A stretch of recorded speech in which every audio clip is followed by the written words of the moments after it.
This is Janice, And I'm Sarah N. and we're your hosts for Explore This, a podcast for the modern day working professional. Each week, we explore actionable insights on how you can thrive personally and professionally. Hi, everyone. We are excited to be back in the studio. And you can see we have a very special guest, Peter Yong, most commonly known to most Malaysians as Mr. Money. And he is somebody who has started Mr. Money TV, the very first financial edutainment channel in Malaysia that teaches you how to save, invest, and grow your money. So welcome to the Explore This podcast, Peter. Hello. Hi, everyone. Thank you for having me. To kick off our conversation, share with our audience what is a day in the life of Peter Yong like? I think it changes time to time, but generally, right after I send my kids to school early in the morning, by 8 o'clock, I'll try to grab some breakfast or either I go to the gym, which is becoming increasingly less because these days I start to have meetings from 9:30 or 9 o'clock, and my day will last all the way until sometimes about 9 or 10. Yeah. I try my very best to make it home by 7:30 or 8, but it's hard to happen. So it's either going out for events, shooting, or either I'll spend a lot of time in the office with my staff to catch up with meetings and progress. Yeah. Definitely someone who hustles really hard, the real entrepreneur life. But Peter, we also want to, dive into the story of how you really started, right? So most people know you as Mr. Money, but in fact, the truth is you grew up with very little money.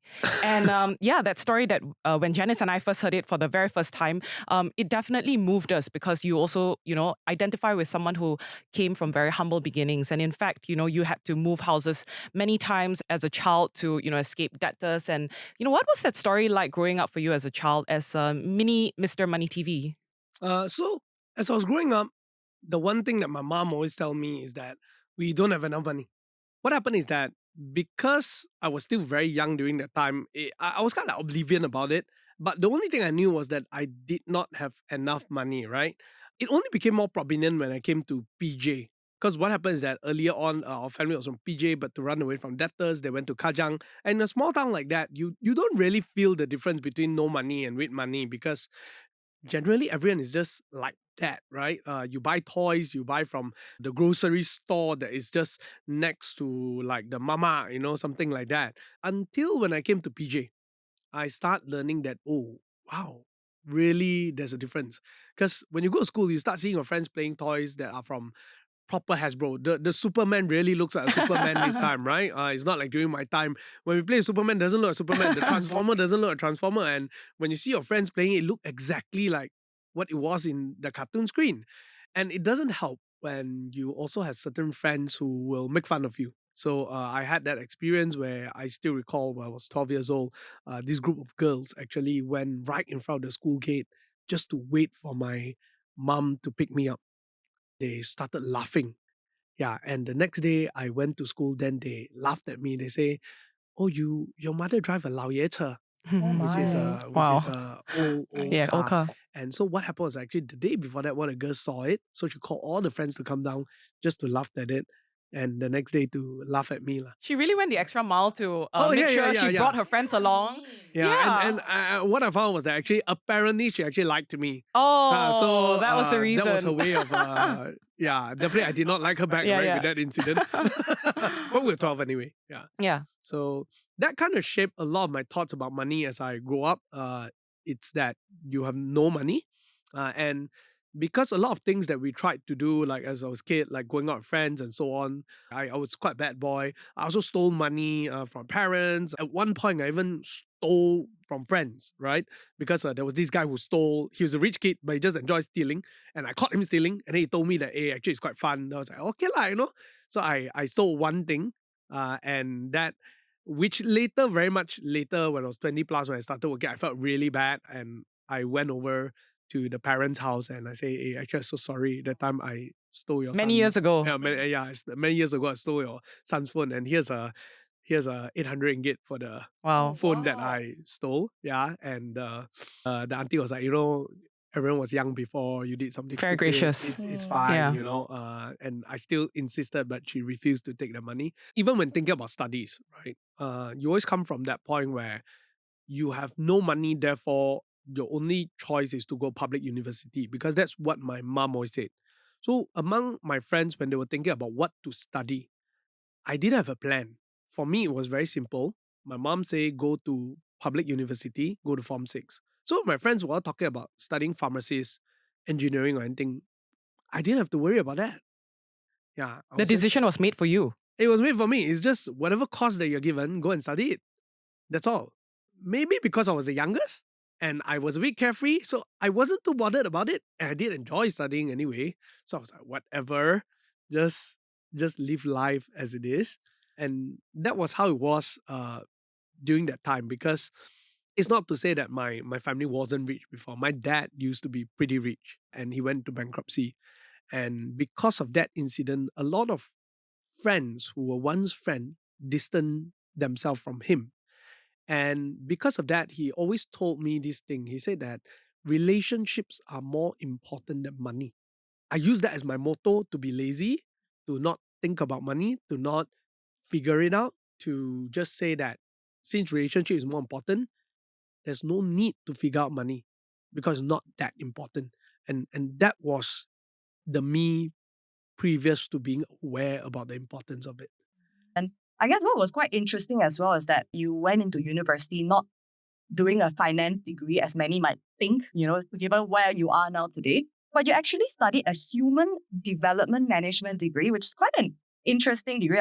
I didn't hear about that before, doing the research on you. And you had this dream to go into Accenture to do strategy, but you eventually went into the role of HR at a property development company. So maybe share with us a little bit of how that decision-making process came about. Why did you decide to go into HR, and what was that whole experience like working in HR? I went there because it was the first job that was being offered to me. And just like you, I never heard of human development. In fact, I took that study because I thought it was HR. So I wanted to do psychology, but I knew that in order to do that, either I go UKM or either I go to help, which help is not an option because I need to take a student loan, or either my mother need to pay for it. So I decided like, okay, let's see what I can get. And I wanted to go UPM because both my sisters went there. Yeah, it's kind of like the legacy university for my family. So, and I saw this course that says human development and management. And I was like, that sounds like HR to me. It does, right? Yeah, it Human sounds like development. HR, right? Yeah. And I didn't bother checking. I just, No homework. right, let's just go for it, man. Yeah. So you can see actually how careless I can be actually when I was much younger. Then I just applied for it. I got the degree and it was actually a sociology with business management, which was the course that I didn't want to do. I was telling my mom I'll never ever do business management because money is the root of all evil. Right. Yeah. That's what was ingrained in you Yeah, as a child. that was what was ingrained in me, right? Like money is the root of all evil. I'm not gonna do business. Businessmen are bad, Yeah, understanding about money is just not good, After that, when I got in, I realized that actually business was not bad. It's quite fun. It's more than just money. It's about managing people. And the glimpse of sociology allows me to take a look at what basic psychology was at, right? And there was something that was pretty good at when I was growing up, even in uni days and high school days, was I pretty much enjoy doing counseling and stuff like that. I enjoy listening to people's story, giving them advice, or just giving that short remark that pokes them to think in certain direction. By about 18 years old, I started going to church. So I was actively involved in the youth groups. So that was something you do very often, right? Then I thought to myself, wow, I think I'm pretty good in sales. But I think sales is not good for me because although I did very well, even like during school breaks, I would go and become a retail part-timer, right? I do very well when it comes to that. But every time I walk into a restaurant, it says dogs and salesmen not allowed, right? So for me, it's like sales is a cheap job, man. Like I'm not gonna do sales. That's like low class of the Yeah. low class, Oh, right? Yeah, no offense, no offense. I built my career in sales. Yeah, we'll get just into to that share with you later. guys. Yeah. And I thought, like, what's the glamorous thing? It's actually strategy. What else, right? Yeah, and when you're studying, the textbook tells you about Boston, consultancy group, it tells you about McKinsey, it tells you all these, like for example, MIT, right? Yeah, all these great schools, all these great consulting branch out. Sounded so glamorous, and I wanted to be a part of it.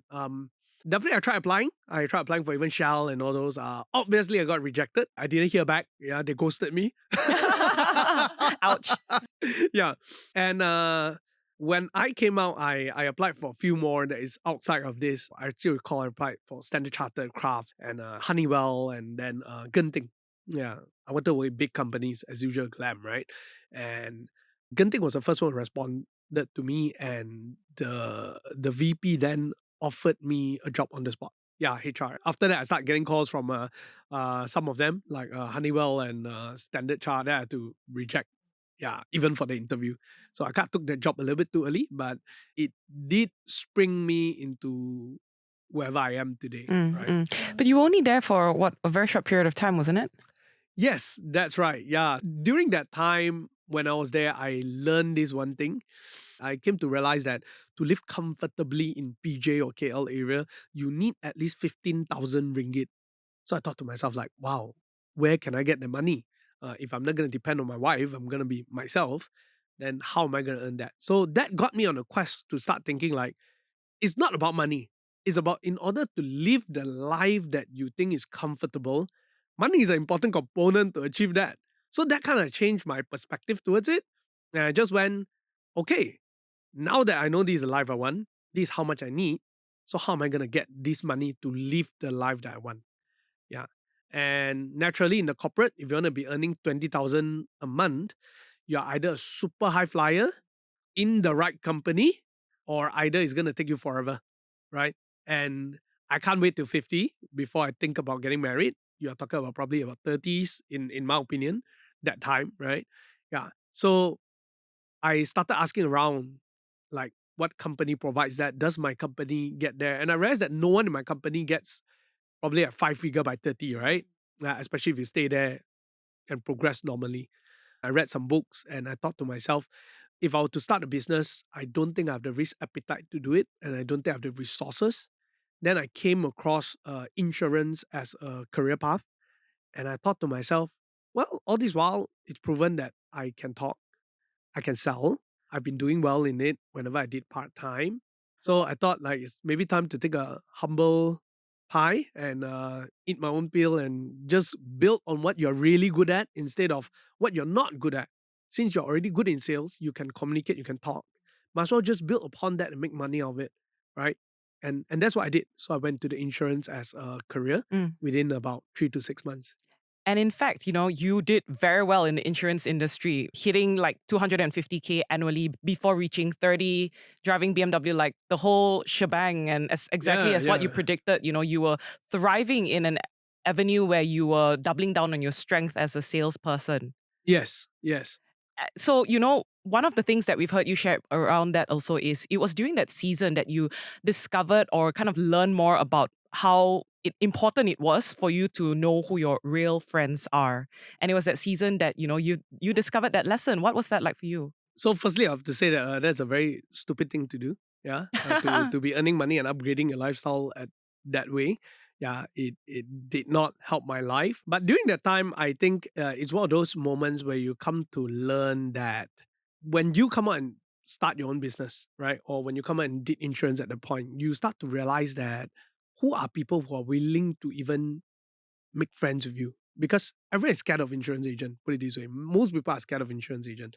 You will start meeting people who go like, "Oh, you're in insurance," and they avoid you. They don't pick True. up your calls They don't pick up anymore, calls they don't anymore. reply your Yeah. text. Yeah, it's like, or if they reach out to you, they are trying to That's sell right, you yeah. something. Even though if you tell them upfront that currently right now I'm in insurance, but I won't be selling you something. Yeah, There's a bad rap somewhat, let's be real. that there's a bad rap there. So you came to learn that not all friends are beneficial. So not all friends are helpful. Friends can drink with you, can play with you, but by that time, the friends who are willing to still say, yeah, let's still have a coffee. And they're willing to tell you up to your face, but don't tell me about insurance, but we are still friends. Those are friends, right? And there are those who say, oh, I won't buy, but is there anything I can help you? Maybe I can refer some friends. So it taught me to be much more thicker face in that sense. It taught me to know my own value. But number two, also, you have to come to understand this one point is that why should people help you? You shouldn't be bitter about it. You have no value to start with. How do you build up so much of value that people will automatically come and help you? So these are the questions that you got to answer instead of sitting down there and sulk. Yeah. And so that's what I did, right? I thought I was good in sales, but after joining insurance, I realized that I'm actually not that good in sales. You actually still need a lot of brushing up. It took me about half a year to be really good at it. Yeah. Practicing in front of the mirror every day, which is a story that I tell everyone else who are doing something new, right? How do you shorten your whole learning curve? Whatever that you're going to be doing in life, right? There's no absolute success. There's no absolute failure. It's all about how do you increase that probability of doing well, right? And so during that time, for me, it was very simple. How do you surround yourself with the right friends, the good friends, the ones who will say, I'm willing to help you a little bit or giving you some referrals? And how do you increase your skill set in such a way where you explain things, it becomes so clear that they know that, yeah, I'm more than willing to refer someone to hear you say this because when I heard it from you, I benefited. And that kind of built my base of even today, right? Yeah. I'm just pretty good at explaining stuff. And you eventually went on to even start your own financial advisory firm, which you have shared before. It didn't go too well. You ended up having to close up the business. Yeah. So we're keen to know, what is it that you learned from that experience? Oh, that's a very good refresh, jog down the memory. Yeah. I think that was a very important pivot point in my career. When I went into sales insurance, I came to appreciate my leader quite a lot. And I always felt that like I want to help him to build a bigger agency. And I personally also want to build, but I feel like I may not qualify yet. So I built a smaller team. By the time we went into independent advisory, it was because I started to realize that I was bored of selling. I like the coaching part. I like the educating part. But I don't really like the fact that I have to keep selling to people whenever I talk to them. So I decided maybe it's time to take a change.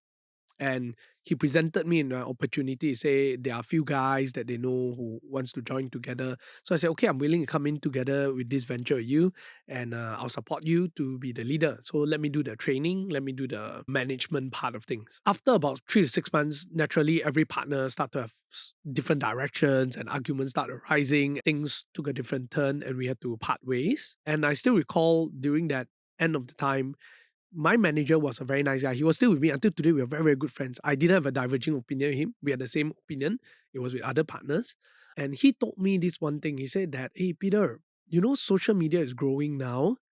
I think that there is a market there if we were to put up some videos and invite people to our event or to sell, right? Or to sell services. And I was like, that makes sense. Yeah, it is growing. For the first time ever, that time, Facebook started allowing attachment of YouTube videos. Yeah, that was like so long ago. Yeah. Yeah. Flashback. Wow. But it was actually not too far. If you think about it, it's 6 years ago only, Yeah, that they allowed the attachment of a YouTube video that autoplays by itself, right? And he said, why not you do a video because you're good at talking? I was like, that sounded like a good idea. Maybe you should. So I started planning with him and I wanted him to take the lead. And after a while, I was like, okay, you know what? Let me just record my first video without thinking. It took me about 4 weeks to record my first video. Do everything yourself. You do everything yourself. You learn how to edit it. I still remember I would repeat the same day looking at the camera, right? 5, 6, 7, 8 times. Stop, relook. No, that's so ugly. Come back again, right? What do you speak about your first video? How to invest 1,000 ringgit. It was as simple as that, right? And I came up with the name Mr. Money because I thought to myself that, well, I'm not that creative. And actually, I was trying to be creative and I realized that it all doesn't sound that great. I mean, since it's going to be about money, let's just talk about money. So why not Mr. Money? Let's go for that, right? As I was doing it, after a while, I was still half-hearted because I was still waiting for my manager to take a full helm and say, hey, let me lead this project. But it didn't happen because he was already having a great amount of sales and he still has the main dough going on, right? But I was tired of that main dough. And one day, the guy that I used to train spoke to me and said this to me. He said, Peter, if you see such a great dream in this thing, you really believe that this can happen, what are you waiting for? So I told him that because I want to help my manager to do well. He said, how are you helping your manager when you yourself is not going full on into this thing to make it happen? And you're just going to be poor later. He is also not going to be that rich. How are you going to help him when you're poor? I was like, oh, that's quite true. He said, why not you do this? You do very well. You become rich. You can still help him when there's opportunity, right? And I was like, oh, that made a lot of sense. I said, I don't think I'm that great as a lead. He said, no, you are the guy holding the vision. You know exactly what you want. For me, it sounds like you're leading it. And then I was like, oh, I never thought of myself that way, right? Yeah, makes sense. So that was the first pivot within that moment that got me to say that, okay, you know what? I'm not going to wait. I'm going to really start doing it, taking it more seriously as my own venture, not sharing it with anyone else yet. Then you move on to the next pivot was when I started getting more serious. Then you realize that, oh no, the income part is you're going to start struggling with that part, right? So I was looking for a lot of odd jobs. I had the privilege that there were some bosses who were my clients and friends say that, hey, Peter, would you like help me in my business as well? And so I kind of like do all sorts of different kind of things while trying to make Mr. Money work. It was a struggle. It was you feel very lost at times. And I recall it came to a point where one day I met this friend and he just told me this one thing. He said, Peter, what happened to you, man? You are so lost right now. He said, you're so lost. Compared to the guy that I talked to 2 years ago who was so firm, you're so lost today. Actually, what do you want? Wow. And then I was like, I'm just trying to survive, but I believe this is what Mr. Money could be, but I need to survive. And he just looked at me and said, bro, then why are you wasting your time doing all these things? Why not give yourself 1 year? Just go and do it. Because yes, you may not think that it works, but everyone that you meet and you tell them about what you are planning to do, it will somehow ended up creating an opportunity to grow the business. You may not know, but it could just happen. But you need to be very focused. So I cried. I told him that, no, all the situations, my wife is not yet working. She just gave birth. Things are tough. I can see my income starting to drop. I'm really scared. I said, you're just going to make a decision if you really believe. So that day, I called my wife and I say, look, love, I'm so sorry. Maybe it's time for you to go back to work because if I'm really going to be 100% in this, I don't think we can stomach the kind of risk if things don't work out. So why not go back and work? Give me 1 year. I'm going to try to work it out. So we sat down, we planned, and a lot of tears. And I decided, you know what, I'm going to sell that BMW. I'm going to downgrade my whole life, everything all go down, start cutting. And yeah, that was the number 2 pivot from the financial advisory side to Mr. Money. You know, at the beginning, of course, it would have been hard. You had to significantly downsize your lifestyle, you know, selling your beloved car, moving in back with your parents-in-law. Even on the side of the business, that would have been quite challenging as well, right? Uploading a few more videos that maybe were not the perfect HD version that you have today. What kept you going on at the start of the journey? And was it because you saw, you know, a lot of initial success? Did people love it immediately? Why do you decide to just keep pushing forward even in the midst of challenges that you experience? The first video took off very, very slowly. What got me going was, I think it came to a point that I just asked myself, like, what do I really want to do for the rest of my life? And I knew that I feel responsible for the people who were like me. In the sense that not that they're poor or anything, but people who feel that they didn't have that opportunity simply because they have no money or they are not from a rich family. You know how Asians are, right? Many Malaysians were like, oh, I don't do this because no money, no money, no money. Or my family is not rich, or your family rich, that's why you can. I feel like that is such a robbery of our potential. You're robbing yourself, you know, just because of your mindset. And I feel like that's so unfair. And it makes me angry. It just makes me very, very angry. It's like, why are you robbing yourself? Because I did that to myself. I think a lot of things in life is that we are trying to live up to a social expectation. And a lot of it actually has to do with money. Because money allows you to buy the access to become someone else, to live the kind of life you want, to go hang out with friends, you know, that kind of thing. Yeah, to buy that facade. But if you strip all that, what are you within? And this requires you to first have a right way of looking at resources or money per se. When you have the right way of looking at it, you will realize that it is not about money. It is not about resources. It's about who are you? What do you enjoy? And that is the deeper part of that thing that I'm deeply passionate of, that I feel like I can go on my life without significant financial luxury. I would still be happy if that's something that I can help people to understand. Would love to also hear the story of how you then found your co-founders and how you decided to bring them on board when you wanted to, go full steam ahead with building Mr. Money TV. So actually, I have one co-founder. That would be CK. What happened was that when I first started building Mr. Money TV itself, he was a fresh grad and he saw one of my video because my manager showed him the video. And he said that like, oh wow, that's quite interesting. I never thought of that. He came from a similar background. His family is poor, living in KL. Again, many of his friends are rich. And he realized that, hey, you have this different way of looking at money. And he said like, hey, why not let me just help you edit your video because your editing is not that good. Your video is not that good.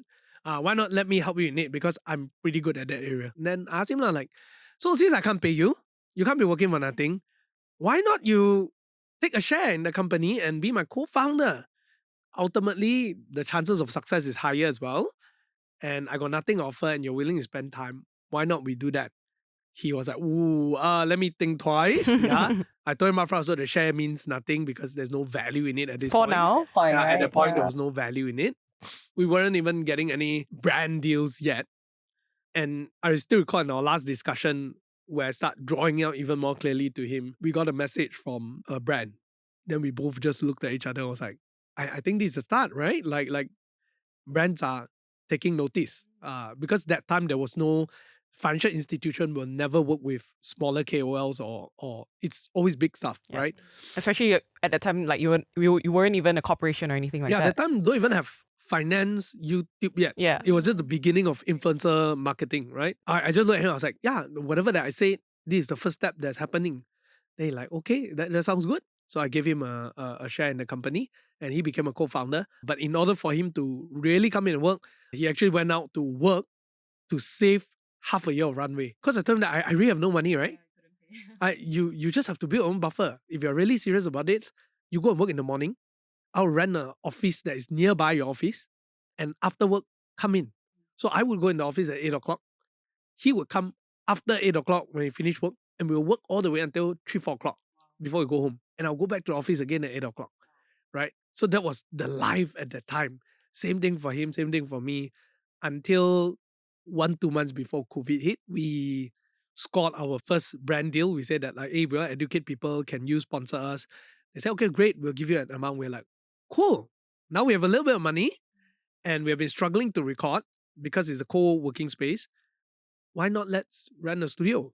And once we rented a studio, COVID happened. So we slept in the studio for 1-2 months, like literally. We only went back in the afternoon to have lunch with my family, buy them the grocery. Then I'll go back again to the office to sleep in the office so that we can work. Right after COVID period, Frankie came in because he saw that when we were discussing about stock market and everything, then he realized that there is certain things that I can offer in terms of from the institutional banking side. So we kind of have this belief that eventually whatever that was privately exclusively offered to institutional banks could be offered to the retail. So I invited him to join us and he in the end took a stake in the company lah. Yeah, he also the same. He came in, joined us, work every day without knowing what stake is he gonna get, without having a pay. Yeah, and somehow along the way I learned that people that I ended up trusting a lot and built this vision in me are people who really never ever ask me about what they get. Yeah, and they just trust that I'm gonna be fair. I mean, behind there's a lot of conversation. I don't leave them hanging. I tell them upfront that this is what you're likely gonna get if you do this, right? And they trust that process, and eventually they get it. And I don't shortchange them. Yeah. I would say call it luck, call it lunacy, or something in between, but somehow they were fully trusting in you and very much on board your vision. And, given that it's been, 6.5 years now growing Mr. Money TV, even with as much alignment that you might have with your co-founders who you brought on board, I'm sure at the end of the day, everyone has a family that they need to feed. Everyone has, their own lives that they're building through the business that they're on board with you. So we'd love for you to share some, I would say, difficult conversations that you needed to have with them. And how did you navigate with them around, challenging circumstances? Because especially like you said, COVID hit right at the moment when you rented a studio and your business was about to take off. For us, financially wise, it was always quite okay because COVID actually helped us to grow the business a lot more. I think it went digital. The world just went digital just like that. So it helped us. I think the more difficult conversation surrounds the idea of abilities and the evolution of our role, right? Because when you are founder of a small company and bootstrap, you don't start with a bunch of people. You start with you yourself doing the groundwork. So you are the editor, you are the scriptwriter, you are the everything, right? Then you move up hiring the next group of people. Then you need to evolve yourself to be a manager. And as a small supervisory kind of manager. Then you got to evolve to the next step to be a manager. Then you evolve to the next step to be a C level where you manage managers, right? Every step you have to grow into new skill set to adapt. And that the speed of growth has to be breakneck, Because think about it, right? The skill set that you had 1 year ago was to manage 3 editors. Suddenly now, after 2 years, you're managing 3 managers, 10 editors, that kind of idea, and you need to understand the business, you need to bring in the money, you need to know the strategic planning, and all these kind of things. You need to know the market. It's breakneck speed kind of growth, right? And here's where we always have a lot of difficult conversation. I thank God that my partners are amazing people. They trust me with what I say. They trust that whatever I say is with no bad intention. And I can be harsh. I can give it to people's face just like that, right? But always after that, I tell them, I'm so sorry. We have to understand 3 of us are actually employees of the business. We are here to take care of the business. So whatever you do is for the benefit of the business. And they totally understand that.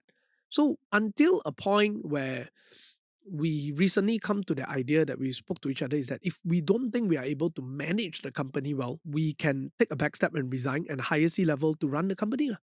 There's no ego in it, right? It comes to that point. So those are the hard conversation. You don't hide from it. I am more tough on my co-founders than on my staff. If there's a little bit that I dislike or they dislike, we would just sit down and talk to each other about it. It sounds like, radical transparency really helped all of you understand each other better. And because so much is at stake, you need to have that level of transparency, right? Even if it involves people feeling a little bit hurt or, quite upset, but that is what's necessary for the survival of the company. I think you talked about it in your video, right? Your brutal lessons you learned at the beginning of your entrepreneurship journey. I think you mentioned that working with people was one of the hardest things. Was there any other brutal lesson that you learned, especially at the initial part of building Mr. Money TV? The most brutal thing until today for me is still about trust, right? Trust cuts both ways.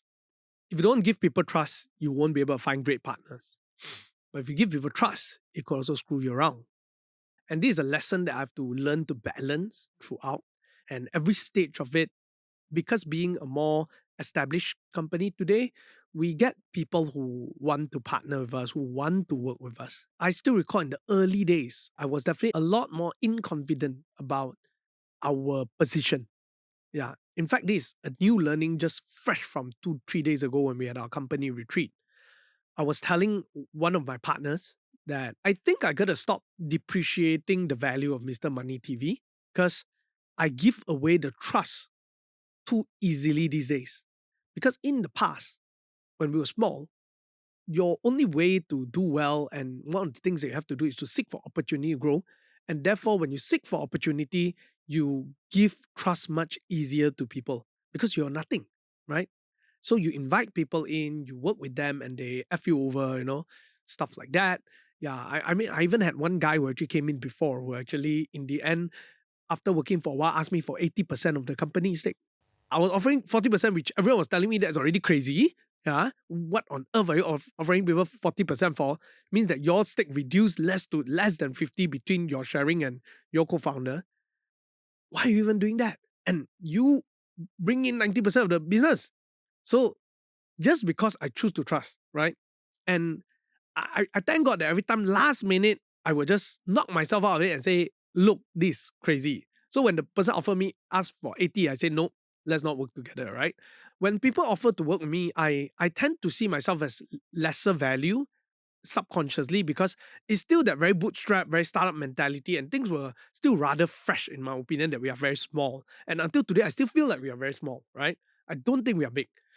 it just hit me a few days back when I was telling one of my partner is that, yeah, I think I don't need to be like last time where I extensively sell myself low to give other people opportunity to work with us because I don't think I'm that valuable. In fact, I should start thinking that we are actually more valuable than I think. And if someone wants to work with us, that person should extend more effort to work with us. We can make it easy by stating out things clearly, but I don't need to cut a meat out, or give away a big part just to bring in someone. Yeah, or like find an opportunity in that sense. And end of the day, causing ourselves trouble. So I think that's a learning that recently I came to. Wow. It's a very humbling learning, and I also appreciate that you're sharing something that was quite recent. Based on everything that you've been sharing with us so far on your, journey building Mr. Money TV, it really reminds me of this Japanese term, Ikigai. I'm sure you're familiar with it. Ikigai really refers to the concept of a reason for being, and it usually refers to this marriage of 4 key elements. That is your passion, your mission, your profession, and your vocation. And essentially, it's like if it's something that you love doing, if it's something that you get paid to do, and also, how do you marry that with something that you feel called to do, which is the mission, and recognizing that it is the skill set that you have as well. So, I would love for you to share with us, is this a concept that you resonate with, this Ikigai concept? And if you feel like you yourself have achieved this elusive Ikigai because, that really brought your strength and your interests and it pays you, and there's a strong sense of this is your calling, right? In the monetary and the financial literacy space. So we'd love to hear some of your thoughts around it. So coincidentally, my retreat last week, the whole retreat was based on the concept of Ikigai. Wow. But I did not planned. Yeah, not planned, right? But we were using more of the hedgehog concept by Jim Collins, Good to Great. I came to learn that I love seeing people's life transform. That's a passion, right? I think I'm pretty good at explaining things and educating people. That's something that I'm pretty good at. And it gets me paid at a personal level. As we built the company, it moved on further. It's about building content. When it comes to transforming life, although that's the main goal, but there's multiple smaller goals. And you start realizing that this big Ikigai thing that you have is no more something that at a personal level you can do. It's about everyone in the team having an aligned Ikigai to fill in the parts within there. Yeah. And so that exactly was something that I was sharing with my teammates on, yes, I can tell you where Mr. Money is going to be, but it is you that's going to feel the soul of the company. It is you that's going to shape the culture and where exactly is going to look more clearly and crystallize. So the question is, at the individual level for your team, do you have your own clarity in that? So everyone had to draw out their Ikigai. And fortunately, unfortunately, it's all about balance. I love music. I love sports. I was always telling my wife, I want to be a professional jiu-jitsu athlete. I would love to be a professional golfer. I would love to be a professional musician. I don't think I can be the best at it. Like I say, sales. Sales was something that I'm not passionate about. I don't like selling. I enjoy influencing. I enjoy transforming. I enjoy that part where I tell people something, they get it, and I can be damn good at it. And it gets me paid. So at a human level, I think it's very important for each individual being to actually really look deep within and ask yourself and then balance these 3. And do remember that if you choose to pursue something that you can never be the best at, don't complain. Don't complain that why I don't get paid so well. Because that's the world. If you want to get paid well, you got to be very, very, very good at it. That's why you need to play up to your strength. If you say that I can be very good at it, but I don't like it, I think that is something that you have to really sit down and figure it out. Yeah, but once you figure this thing out, I think it makes a lot of things way, way, way easier. Yeah, on that note of, finding what you're really good at, you've actually previously shared that, instead of trying to find your passion, learn to develop your passion. So I'm sure a lot of time was spent also like mastering the craft that you are so good at, right now. And we want to talk a little bit about how you have managed to build this community of very engaged listeners and subscribers across all the different content that you have. So for those who are not aware, of course, you have your main show, Mr. Money TV, and under the brand, you also have a newsletter called The Coffee Break, and a variety of shows even in your podcast network. So The Real Money Show, FAQ Show, and the newest one, of course, being Are We Okay, featuring Dr. Ong Kim Ming, where you guys talk about economics, policies that affect the everyday, auntie and uncle. How do you manage to build this community of fangirls and fanboys who are so excited to just be listeners and absorb all of the different variety of contents that you put out? What I can say is that Mr. Money TV as a company, what we want to be is to be a multi-brand company. Why I create so many brands, and if you actually do notice, right, all of it, right, doesn't have the name Peter Yong on it. You're quite intentional in doing that. Yes, yeah, it's not supposed to be me. Like I've said, it never changed from the beginning where when I said that whatever I want to build is supposed to be an idea of what the world's supposed to be. It should be an idea of what things can be. So even when we talk about Ong Kian Ming podcast, it could be one day I'm not the co-host. If we are talking about Mr. Money, someone else could be Mr. Money one day, not me. And some of the channels you have noticed, if those of you follow, I've already intentionally removed myself from the picture. What we are trying to do is to curate to the needs of the people, but yet at the same time, because of our ability to tell that story, to be able to link all these dots together and say, all these different things allow me to understand myself better and help me to transform my life to be better.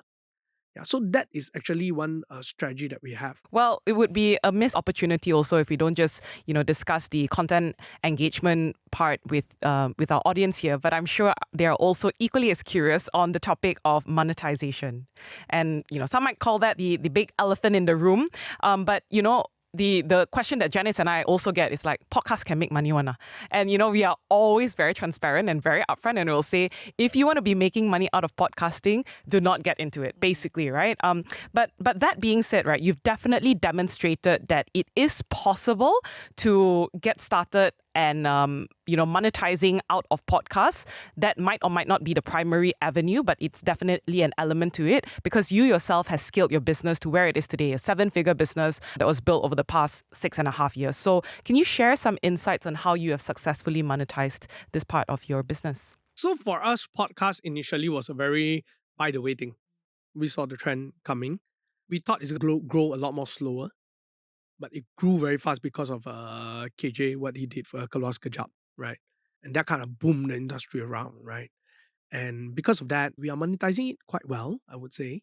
If you watch Are We Okay, you'll notice that there's a Zeus coffee cup there, right? Yeah, and those are paid, man. I'm not going to simply be putting a cup, right? Yeah, so yeah, it's paid. Yeah. Now, can you make big money? I would say that initially you will never make money. Initially. I think this is where it gets really interesting about this whole podcast and media industry. Unlike manufacturing or any other business, there's a hard science to how you can do well. Like, for example, if I want to create a pair of specs, I need to create at this price point, blah, blah, blah. There's very clear goals, But when it comes to media, there's no clear goals. How on earth are you going to measure whether Explore is better than another podcast? It's all qualitative measurement, right? And very subjective. Very subjective. Yeah. Is there data to back it? Yes, there is. But it's not matured. The data collection is not matured. Let's put it that way, right? Because of that, it's usually a struggle to even get it to have its own listeners first. Naturally, there are strategies to build around. Like, for example, it's good to have both omni-channel rather than just podcasts, audio podcasts alone these days, because that's just how people behave. So these are part and parcel of those more practical kind of stuff. But are you going to make big money? I would say that if you are a single person operation, you will make a comfortable amount of money that allows you to live life quite happily. If you want to build it into a side hobby, I can guarantee you after 3 to 5 years, with a little bit of business sense, it will be a very comfortable side income. Peter, there might also be instances where things don't work out and, an avenue or something that you're exploring for the very first time flops. Yes. So what does that look like? So I think when you're running a business, it's very important that you take advice from the people around you. I ask for advice a lot from the people around me. Sometimes from people in the media business, especially my co-founders, my partners, and people outside of the business. Now, when you're doing something, start something at a time. Don't start in such a way where it's fabulously big. Start small. Bill Outlet, this is the best time to bring you up, right? Yeah. Shout out to Bill, our Yeah. Professor Bill. Yeah, so, Our professor from MIT. Yes, when I started Mr. Money TV, I read his book, Disciplined Entrepreneurship. Yeah, and that became a base of how we actually build the media business. I know that book is actually much more for tech guys, but I love how he break it down into actionable steps, right? And It was practically your Bible. I remember you shared that with us when you first started. So I got the book, we crunch it, we read it, and we develop beach head market. We think about, we fail to think about the Tam song that accurately, right? The Tam part, because it's hard to calculate. But whatever we can do as accurately, we do. But the key point there is experiment. And always remember this key thing, right? It's never about your product. It's about solving the problem of a group of people. Your product doesn't matter. And that's the reason why I say, for me, it's about giving people that level playing field when they feel that they don't have the right resources so that their lives can be transformed. It's about equipping them with the right knowledge and right skill sets to be able to change their lives around. It doesn't matter whether is it long form video, short form video, TikTok, podcasts. It's not important. What's important is what you can get out of it. Does it really achieve that thing? And that is what helps us to automatically correct itself when we hear opinion from other people. That's why I know what to take, what not to take. Because everyone got different opinion. Oh, Some yeah. guy will just Oh, tell yeah. you can work, some guy tell you cannot work, and both also are successful in their own right. They tried the thing in their own right. So the question is, what's your internal compass? And that is something that helps us to auto-correct. We want to, draw you back to what you mentioned earlier about your mission to transform lives. And as you said, also to build a better world. What else is in the horizon ahead for you, for Mr. Money TV, that you can look forward to as you propel and, advance this mission forward? For us, the first step is actually really in building a multi-brand channel. So for one, we are building more brands, mostly in-house. But at the same time, we also are open to collaborating or even acquiring, right? So we are actually very open to find new hosts, new people and new ideas for shows and to come and pitch to us so that we can run it. So yeah, if you're watching and you feel like that's part of the thing that you're interested, come over and find us. We are more than happy to listen to your pitch, right? On the other hand, the next step of the thing is we believe that having just a media channel to educate is not enough because transformation comes with action. So our ultimate Ikigai as a company or that hedgehog is actually to transform lives via actionable knowledge. And so there needs to be the action part. And here's that one part that we are thinking about solving it via the tech world, right? Because that leads to action. And this part is something that we are working on at the back. So we welcome again if you are a software developer, you are an engineer, you have certain ideas and you think that you want to be a part of it and help us build something. Yeah, come and share with us and let's see what we can do. But that will be the thing that will be our coming focus in our next phase. Yeah. Well, thank you very much, Peter, for being very generous with your knowledge, your insights, and, giving us a glimpse of the behind the scenes and especially the humble days of building Mr. Money TV. And I love how you also concluded, again, not planned, that transformation, which is something that you're very much a part of and very much having that vision to build a better world, especially through financial literacy. But it also comes with the element of taking action and very much in brand with Explore this podcast. So once again, thank you very much for your time with us today, Peter. Thank you very much for having me. I had a lovely time. If you stuck around to the end of this episode, we want to say thank you for exploring with us. And if you don't already, please follow us on Spotify, subscribe on Apple Podcasts, leave us a rating and review, and most importantly, share this episode with your friends. We'd love to hear from you. So you can also connect with us on Instagram using the Instagram handle Explore This Podcast. ACTSPLORE This Podcast. New episodes for Explore This drops every alternate Mondays at 8 p.m. See you then!